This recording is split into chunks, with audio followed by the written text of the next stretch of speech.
know that I am gorgeous. Yes, I am. I know that, yeah, sometimes you look at me, you'll be like, I get that. Hey, we're all human. I probably do that too to some guys. Hey.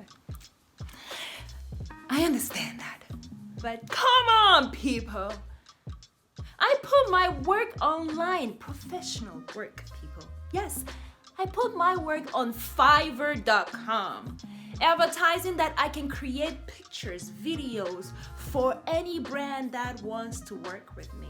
What do I get? A message from someone wanting to work with me. You come to me with offerings of what? Sexual pleasure? I have put my information online about me working. A good job for you. But no, you want me to what? Open my legs for how much? It's money. But come on. Well, obviously I said no thank you.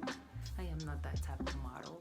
But you can find other type of model in different websites. I can definitely give you all those websites. You can find them. But not me. I'm sorry, sir. Thank you for your stupidness. Bye! Oh, little boy in a big man's body. Not every girl that you see online who shows her body wants you to offer sex for them. Not every girl, okay? Not every girl. Not every guy either. People, keep it in your pants. Keep it in your pants. I don't want to see it. I don't want to see it.